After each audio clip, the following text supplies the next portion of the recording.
Welcome back to our Happy Chicks Poultry Farm channel, where you learn all about raising healthy chicks from hatch to henhouse.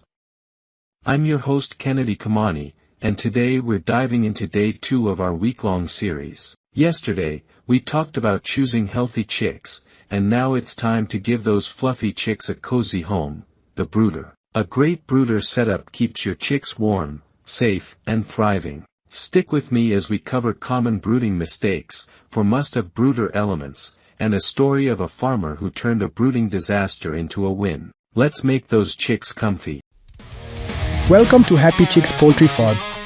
Join us on our journey of raising happy, healthy chickens and discover the joy of farm life.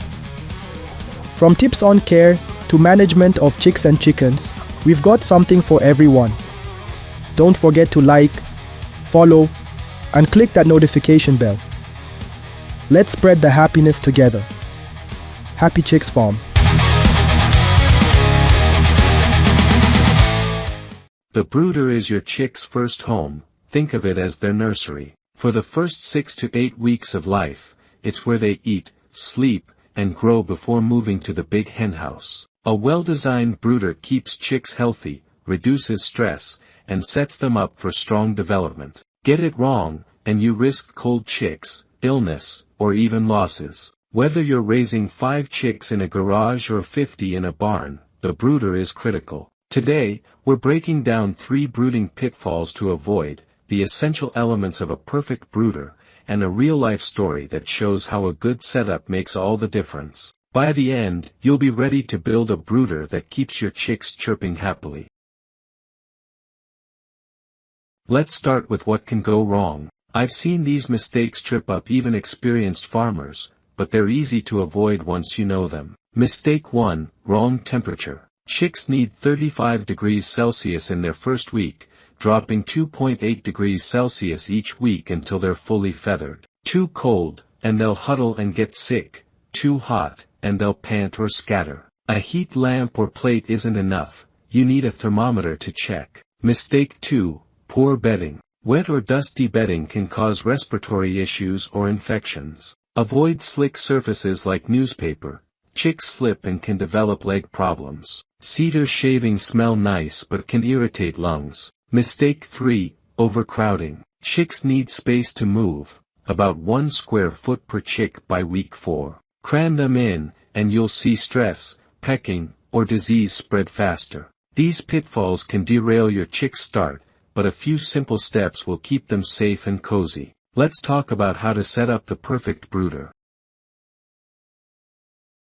Here's your blueprint for a brooder that keeps chicks thriving. These 4 elements are non-negotiable. Element 1, heat source. Use a heat lamp or a radiant heat plate to maintain 35 degrees Celsius in the first week. Heat lamps are cheap but need a secure clamp to prevent fires. Aim the bulb at one corner so chicks can move away if warm. Heat plates mimic a mother hen and are safer but cost more. Use a thermometer to monitor temperature, and lower it, dropping 2.8 degrees Celsius weekly as chicks grow feathers. Element 2, safe bedding. Pine shavings are a great choice, absorbent, affordable, and safe. Spread 1 to 2 inches deep and change it weekly to keep it dry. Never use cedar or slippery materials. Element 3, food and water stations. Use chick-sized waterers and feeders to prevent drowning or spills. Place them away from the heat source to avoid wet bedding. Clean waterers daily to prevent bacteria,